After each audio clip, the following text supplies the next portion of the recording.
Hello everybody and welcome to Pravus Gaming with Rebel Inc. Escalation. It's high time I create some guide videos for this charming, delightful, ridiculously difficult game, don't you think? I think so. Now, up to this point, I had been holding off on creating more content because I expected campaign mode to be released by now, which I thought would be kind of a natural introduction into the series, a lot easier to follow along. Otherwise, there are so many different combinations between governors and maps, I wasn't really sure where to start. Well, recently, Mega Brutal difficulty has been released, and even though I don't think I'm quite a Mega Brutal player yet, I think it's time to start releasing some more content because people are looking for a good starting point, they're looking for some guides to kind of get them going, and I'm hoping the community will evolve and start to create more comprehensive guides as time goes on. So this series will not be Mega Brutal guides, alright? Because Rebel Inc. is a more tactical game than Plague Inc., I think that it would behoove anyone who is looking to get into this game to play on normal or brutal difficulties and practice the tactical side of things, get really solid at that before you even try Mega Brutal. It's not as simple as just having a good build order and some luck, okay? It actually requires really knowing how to read a map. And you can see I have beaten Saffron Fields, the easiest map on Mega Brutal, so I am learning how to play this game pretty effectively. But I do think that there are things I could do better, and I'm looking forward to seeing what people think in the comment section down below. Let's start with the easiest and simplest character to understand, the Civil Servant, alright? Civil Servant, no particular bonuses to it, nothing really crazy. I do have a setup of advisors that I tend to prefer. The Doctor, to win over hostile populations more easily. Very important, because even on Mega Brutal difficulty, if you stabilize a region, the hostile populations can still spawn insurgents in friendly territory, and that's really, really annoying. So winning over those populations more easily is huge. Delaying the start of the insurgency, I think, is an absolute must. Starting the game with higher support level is pretty good, helps you stabilize regions a little faster. Tourism is not too bad for intel, but I still think Celebrity's best. Tax Collector gets more income from stable zones. Works really well with the Celebrity and the Doctor, trying to stabilize those regions faster, get more income. The Chef keeps the Coalition soldiers around a little bit longer, so that gives you a little bit more time to deal with the insurgents before the Coalition troops go away. And finally, the Censor, reducing reputation loss when insurgents capture zones, because the insurgents will absolutely be capturing zones. The more reputation you can maintain, one, the more likely you're going to win the game, but two, the better score you will walk away with by the end. So let's go ahead and play on Brutal. You can see right here, this is the Mega Brutal option if you're really so inclined. We're going to play on just Brutal, show you guys a little bit how this works. Let's rename this to Sun Mercy. Sure, why not? Operation Sun Mercy shall begin. Alright, Saffron Fields is a very, very straightforward map. Ultimately, you kind of expect the insurgents to spawn over in these mountains, and you do just want to kind of let them run wild in the remote regions up here and just keep them contained while you stabilize the rest of the map. That's more or less your goal. If they do spawn in other places, chasing them down to the corners can be a little on the annoying side, so we'll try to avoid that. When you're placing down your HQ, you usually want to play it either around a city, because it's a little easier to defend, and cities are worth a lot of reputation if they do get captured, or at the very least, you want to stay close to the center of the map because you can more rapidly deploy some of your initial troops. Right here, I think, is a perfectly fine location, so we'll start there. Go to Speed 2. I am finding that I do not usually go to Speed 3 in Rebel Inc., because the tactical side of things just requires a bit more attention. Now, let's go to my opening build order. For government, I'm going to go for the district representatives. This is an absolute must. It gets you intelligence on zones. Then I'm going to pick up the effective procurement, so initiatives cause less corruption initially when funded. Pick that up. Then we're going to go to civilian and access service discussions, school regeneration, and literacy drive. The advantage of school regeneration and literacy drive is they set up very, very quickly, so they help drive down the hostility of the population a little bit faster. Obviously, the more amenities we have, though, the better as time goes on. Then I'm going to backtrack once again and pick up a regional census to rapidly gather even more intelligence. Intel is absolutely crucial. Now, the reason that I am doing government with the district representatives and the effective procurement, then popping over to civilian, only doing 3, and then going back to government is because, remember, in Rebel Inc., if you pick up too many initiatives in the same category, you pick up extra inflation, and I think maybe extra corruption as well. I can't remember for sure. But you want to stagger things up at least a little bit. Now we're going to sit back for a second, let the inflation kind of tick down for just a moment. And then we're going to go back to the civilian, set up some medical supplies, again, more support level, and also infrastructure. As I've developed my strategy, I do think that infrastructure is extremely important. Getting those extra roads is very crucial for transporting your troops around from place to place. Mobility is very important in this game. Also, you get a little bit of extra bonus to your construction of initiatives, and also combat, which I think is a very, very important passive feature. Notice, by the way, if we pick up a third initiative here in civilian right now, though, our inflation skyrockets, so I'm not going to do anything else for a little bit. We're just going to sit back for a moment and push on. Okay? So far, pretty standard opening. This is about what I would do for anything, honestly. Just about anything. Now that we've let a little time tick by, I could go for some roads, and that's not a bad idea. But I am going to switch over to some anti-corruption because I do want to be ticking this down. It is very, very easy in this game to tunnel vision and lose track of your corruption and then find out you're destroying your reputation and you lose the game. I've done that to myself way too many times. Now, never ever let your inflation go above 15% if you can control it, just because money is precious and you really don't feel like losing it. I'm going to pick up some main roads just so we will be able to transport our troops around a little faster. Main roads is pretty much good if you're not going into remote regions, which, again, I'm not. I want the insurgents to get stuck in remote regions. I want to be able to transport around the rest of the map very, very quickly to cut them off on the off chance they try to get out of the mountains. So that's why I'm going from main roads to start, but I don't think dirt roads are a bad option by any stretch. Now, at this point, I'm going to take a quick look and see what our people are wanting. It looks like they want some water and jobs. That's at least what these two regions are most concerned about. So let's make sure we do pick up some water supplies, some job options, and you know what? I'm going to go for Development Bank first, but I'm not going to do it right now because inflation is going up to 15%. I do want to get those jobs, and I think that Development Bank is better in the urban zones, and the faster your urban zone set up, the better, because you want to get all the extra reputation and income from those urban regions. After that, I would say rural zones are a priority, but the good news about Development Bank is that once you pick it up, you can also get an advantage for remote zones, which toward the late game is pretty helpful to help set up in these mountains a little bit sooner.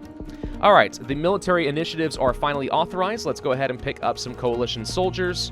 And you know what? I'm actually going to pick up an international assistance. This can get me some extra money from the rest of the world if they are so generous.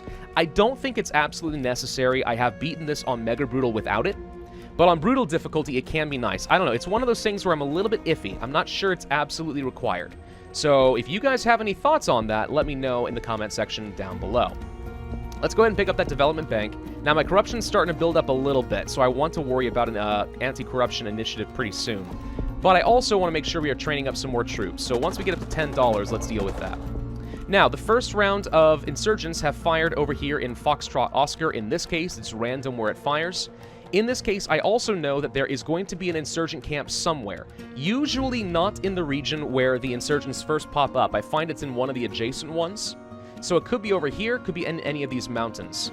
I'm going to go ahead and move the troops over here to try and engage against them. But the problem is, because we haven't gotten any intelligence over here yet, finding and engaging against the insurgents is going to be a little tricky.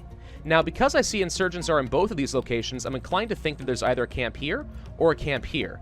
And on the off chance there's a camp here, I'm going to go ahead and prioritize this first, now that I'm able to narrow it down.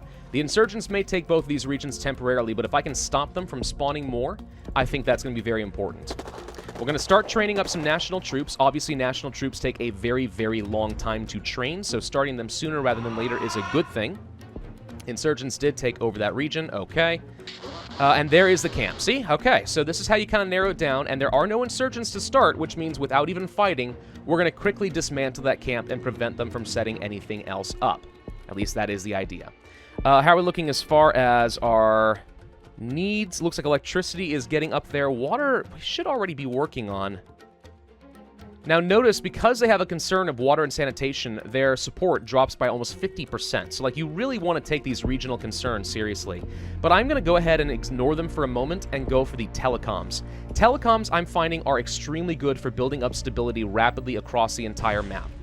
And the reason for that is because telecoms start off relatively minor, but they do become more effective as they are completed in more zones. So the longer you take to set up your telecoms, the more zones gain telecoms, the more effective each of them end up becoming, which I think is really good.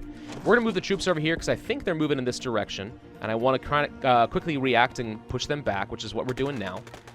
We don't have a lot of troops, so I kind of think we need another coalition soldier to make sure we can get some reinforcements. These guys train very quickly. I'm going to move you over here just in case these guys come out of the mountains. We can try to cut them off as well. But let's try to push them back into their zones. Charities are prepared to help. Okay. Now, when you pick up the international assistance, which I think is still optional, I don't go for full access or limited access. This does have a tendency to give you a pretty nasty amount of inflation and corruption over the course of the game, and it's harder and harder to control. I tend to go for funding only. So all this is going to do is increase my annual budget and give me more money for the rest of the game, which I think is pretty good. I do want to get anti-corruption down again. Once we get up close to 40%, I think it's time to start paying attention, so let's go ahead and buy that down. The insurgents here should be getting picked out. They are moving up to the north, and that's completely fine. I don't want them to go anywhere else. I want them to stay in the mountains. All right, so they're gone from there. It looks like they're coming down south here. I want to push these guys back, but for now, let's deal with this and reinforce. Let's see. I do need the PR campaign. A little bit more support level is certainly good. The more support you have, the faster you stabilize, the better for your reputation, and the better for getting rid of the hostile population, so less insurgents to worry about in the first place. Now I'm going to go ahead and try to push these guys back a little bit on the aggressive side, but if we can get them to go back into the enemy territory in the mountains, that'd be ideal. I don't want them holding on to any rural regions if I can. And right now, we have a slight advantage. Well, I say that. It looks like they have enough numbers in here we're not going to easily win. But if I bring over some national soldiers for reinforcements, we're still okay. Let's go ahead and train up another one. The alternative method here, I think, would be to go for a garrison. And we probably will pick that up next. Okay. Nope, that's going to take $10. Some of the local populace is upset about the coalition soldiers. That does suck, but you know what? Sometimes that's just sort of how it works. I'm not going to worry about it right now. Let's go for those garrisons and try to set up something over here to keep them corralled into the mountains for the rest of the game. So right here, perfectly fine location. Let's go ahead and set one up. Okay, right here. Means it's going to be a lot easier for me to control both of these regions like so. They're going to get pushed out. And now we more or less should have them effectively quarantined. They will continue attacking, which is a slight issue. But as long as we hold the line, we're okay. Now remember, you're on the clock, though. These coalition soldiers are not going to be sticking around forever, so be wary of that. We really need electricity. A lot of people are getting upset about that, and that's making it very difficult for me to build up enough support to actually stabilize some of these regions. So that's going to be helpful to at least get them under control. One thing to note is enemy camps should not be able to spawn in regions that are stable, officially stable. They can still spawn insurgents if there's a lot of hostile population, but in theory, if it's stable, that means it can't have that hostile of a population in the first place. So it's not very likely to occur, and you can't get into those camps. At least that's what I've been told. Now, on Mega Brutal, that does not appear to be the case. It looks to me like camps can indeed spawn. So be aware that that won't always be the case. Now, let's see, what else do we need? We need more jobs, we need more healthcare. Electricity is already being built. Let's go ahead and pick up the core healthcare. And let's also pick up the livestock development for the extra job generation. Now, we are a little bit high on corruption again, so I'm going to go for the anti-corruption level 3. Keep trying to bring that down. We have some more national soldiers coming in, so once these guys have to leave, we'll be able to fill that gap a little bit. Let's continue training another one. There we go. For some reason, we lost some reputation down here. I can't really say why. Should have been fine. All right, now I'm going to go ahead and move some... Do I want to move the coalition troops in here? Yes, let's try putting a little bit of extra pressure on them and push them back, but I don't want to take them out of more than 2 map areas. I'm kind of hunting for camps right now, and that's about it. I'm going to need to go for more anti-corruption, I think. No, let's go for the strategic communications. Now, we're getting close to 60% corruption. 60% corruption and higher is when you start to really tank your reputation. You can see that right now we're not losing any. That is not the case on Mega Brutal. Be aware that if you have more than, I think, either 40 or 50% corruption, you start to really see some effects. But 60% is kind of the magic number on Brutal difficulty when you start really tanking your reputation. Let's go ahead and set up another garrison. Again, that just makes it much easier for me to hold this area. Trying to push these guys out, scout for a camp, see if I can find it, maybe get rid of it. One easy thing for me to do would probably to get a surveillance drone. And that doesn't cost me any corruption, so I will pick that up to get a little intelligence and see if we can't find it. We've explored this region with the drone, and we find that there are no camps. Okay, that's fine. There's probably one up over here, though. I'm going to guess right in this corner. Now, we do have to send this guy back. If you're on Brutal difficulty, you can get away with extensions. Right now, we have enough reputation on Saffron Fields that's doable, but I'm going to go ahead and just play as I normally would on any map and send the guys back home. We don't want to lose the reputation. Let's make sure we are training up some more national soldiers, though. These guys should be able to get pushed back. I'm hoping we can win this fight, but then we want to pull back. Let's actually move the coalition soldiers over here since they are attacking my garrison, and I don't want to lose that. Of course, the second I do that, what happens? They move. This is going to be a common frustrating issue, is the insurgents kind of just sneak by all the time, very annoying. We could go for another coalition soldier. I'm instead going to go for the airstrikes, and we're going to start bombing the crud out of people. The drone found a camp, and we immediately took it out. That, right there, is some awesome coordination. Unfortunately, a lot of my troops are having some serious problems right now. Let's set up the combat reinforcements from the garrisons to make them a little stronger, and hopefully we are going to be in a position to push this a little bit further back. Yeah, we're struggling here right now, but as we push these guys back here, I think we'll be okay. There we go. Keep pushing them back, keep pushing them back. We'll be all right. We just need to reinforce. I'm going to pull these guys over here, since they are attacking my garrison. If the insurgents control a region, they will start to dismantle your garrison, and obviously that is bad. We don't want that. High desertion rates. I'm going to increase the pay in this case to increase their national strength. Stronger national soldiers are important. At the beginning of the game, national soldiers are weaker than coalition soldiers, so you do want them to be a little bit stronger if possible. Focus on them in the long term. Now, again, I'm going to send this guy back home. For now, let's go ahead and grab another coalition soldier to replace him once I send him away. Never click on this event immediately. Let it kind of run its course, because there's no advantage to sending them back earlier and reacting to the situation. Better for them to stay here as long as they can, and then send them back. Let's go ahead and move... Actually, I'm going to go ahead and say send home now in this case, because you can't send 2 troops in the same region. But now that he's leaving, I can move these guys forward. Let's go ahead and place you down over here as a reinforcement. Actually, no, take that back. Move you here. Coalition soldiers, since they're stronger, I'd rather they are on the front lines to start with. Now, these upgrades for our soldiers will certainly be quite good, but right now, on brutal difficulty at least, we're doing okay, so I don't feel too bad about it. Let's take a look at our regions, and they are still very much concerned about electricity, all right? It is always somewhat random what they are going to be the most concerned about, so always be hitting the E key to check your region concerns and see how you need to adapt. That's one area where you need to be flexible in your playstyle. We can have an unofficial contact with the insurgents. There's a good chance they refuse. What I'm going to do instead is threaten them and gain reputation. Gaining reputation, very important to, 1, stay in the game, but 2, I find that if you have really high reputation, you almost always can walk away with 5 stars. Even if you don't win the game very quickly, it is sometimes better to sit there and antagonize the insurgents to get back up to about 100 reputation, and even though it took you 3 more years to win the game, you still walk away with 5 stars. That seems to be the case. Heck, even on Mega Brutal, I think I got 5 stars by the end of it. Now, let's see. We could go for some faster initiatives, but I think I'm going to go for even more corruption reduction. Just keep this nice and low. Now we've unlocked purge options, which is a one-time reduction. So if we found ourselves in an emergency situation and we're losing a ton of reputation, I would normally pick that up. But for right now, we're fine. Notice that as we are keeping the insurgents corralled and we keep working on initiatives to improve everyone's opinion of us, we are stabilizing just fine, and no new camps should be spawning back there. I do think we need some more water, so let's go for a water expansion. And then I'm going to go for some more roads. And I'm going to leave it at that for now. Let the inflation kind of tick down, keep the corruption a little on the lower side. But I want to be able to rapidly deploy my troops. Journalist requests access. Always, always say yes. In this case, the publicity is going to boost my reputation for free. That's nice. In terms of the military, I'm going to go ahead and grab interpreters and guides to gain intelligence faster. And then we're going to go ahead and grab civil support because I want my garrisons right here to be improving relations and stability a little bit faster. Looks like we can build another garrison a little aggressively in these mountains, but that's fine with me because it helps us build up support here a little bit faster. We actually have more troops than I really need right now at the moment. So what I'm going to do is actually redeploy both of these troops down over here to try and gather intelligence to help build stability out here. But also, again, not only can camps not spawn in stable regions, they can't spawn where you currently have troops. So, generally speaking, you don't want to leave your troops in stable regions. I'm actually going to go ahead and back you up since this just stabilized. How's this looking?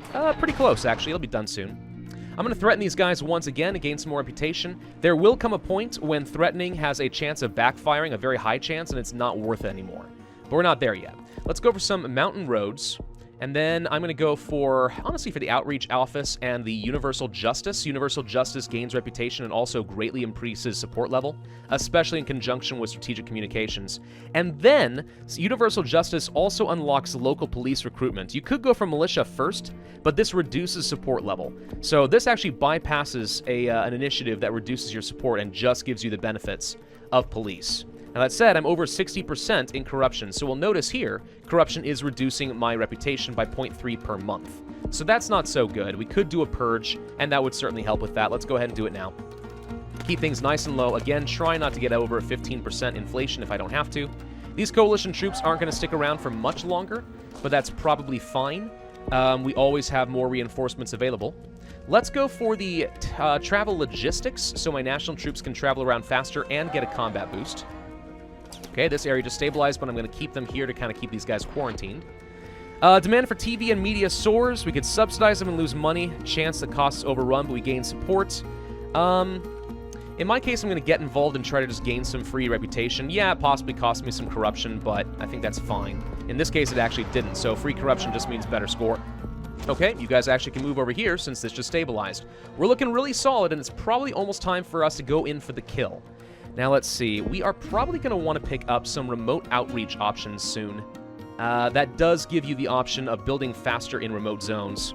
Alternatively, let's go for the Foreign Relations Office, because we haven't had this pop up yet, but usually you have some international interference, and this unlocks a peaceful option to pressure them to back down without costing you money all the time. So it is something you usually want to pick up at some point. I'm going to go ahead and push forward with these guys, knowing that this is left open, and a camp could technically spawn down here, but I think we're fine. Let's go ahead and start talking with these guys. I think it's time to start wrapping things up. We have more than enough reputation at this point, but I want to be aggressive and kill as many of them as possible before that ends. How are we looking? No particular regional concerns right now, so we're looking solid. I'm going to go ahead and purge some more corruption since we have a little extra money. And then we're going to go for more dirt roads and try rolling that out. Then we're going to go for the remote subsidies and roll out initiatives in remote regions a little bit faster as well and increase their support, which I just consider to be better than remote outreach entirely. Oh, new camp fired over here. Okay, now here's a weird thing. Again, I was told you can't have these spawn in stable areas, and yet it clearly just did. So that's weird, but let's try to destroy this quickly before anything else spawns, because then it's hard to keep them all corralled. We're going to ban the insurgents, gaining reputation. This will antagonize them, but that's completely fine. We are going to go for probably civil assistance, rolling out initiatives and increasing support level from soldiers a little bit faster. They are looking to attack me. They're getting boxed into a corner now, though. Let's imprison all of the insurgent leaders. Okay. Camp is gone before anything spawns. Excellent. Now let's move over here, just again, to prevent anything else. Found a camp, destroyed it over here with an airstrike. Perfect. The insurgents must apologize. Now, you can preserve your lose reputation by making concessions for the insurgents, but by the end, once you accept the peace deal, you tend to lose a lot of reputation because you looked weak. And you don't want that. That looks terrible. Let's go for... Geez, do we need anything else? No, not really. Let's go ahead and do some elections. This does give you extra reputation as well. And let's increase the combat strength of our national soldiers. Now that we have this under control, I think we can actually just go ahead and move over here. We have enough troops to keep all of the unsupportive regions on lockdown to prevent any more camp spawning. So now's a perfect time, I think, to just go ahead and kill them. International forces are allowed to remain indefinitely. Absolutely. And here's the subtle pressure option I was talking about. This does not exist if you haven't picked up the Foreign Relations Office. But it's better to do this than to publicly accuse, which almost always backfires. And counter-striking works, but it's pretty expensive. So subtle pressure is almost always the better option, even though sometimes it does fail. Okay, we managed to kill all of them. We're just going to sit here, building up intelligence and the support of the region. We can improve that with civil integration for even more rollout of initiatives. And then I'm going to go for the remote outreach, levels 1 and not level 2, just because corruption's a little high at the moment. But just try to roll out these initiatives and make people stabilize a little faster. Insurgents hand in all weapons. All of them. No guns allowed. You must give up. Now we can accept the peace deal. In this case, there are no insurgents, so this won't cost me any reputation. We've already won at this point, so let's go ahead and do it. But in Mega Brutal, I find that you often will have to reject the peace deal to get more of that reputation and try to get up to about 100 to preserve your score. Unless it's looking like you might actually lose or something. If that's the case, then maybe you're in a position to accept. But if you want really good score, keep that reputation nice and high. And there we go. On Brutal difficulty, with Saffron Fields, the easiest of the maps, we easily won with 5 stars, 17,000 total points. I could have even gone faster than this, probably. But this was extremely simple, did not go out of control at any point. So I feel like this was perfectly done on Brutal difficulty, not bad at all. What I'm going to do going forward, I think, is I'm going to be playing the other maps, but with different leaders. Obviously, I could play every single leader on Saffron Fields, but you've already seen how this map works. So I'm going to try to move on to the Mountain Pass and play with the Economist next, and we'll keep doing that, mixing up the governors and the map types, so you can get as much variety between guides as possible. But there you go, guys. That's one very simple introduction into Rebel Inc. Escalation. I hope you find this useful. If so, then I would ask you to hit that like button, leave a comment, subscribe to the notify bell, give me suggestions if you think I'm doing something wrong, and I will see you guys next time.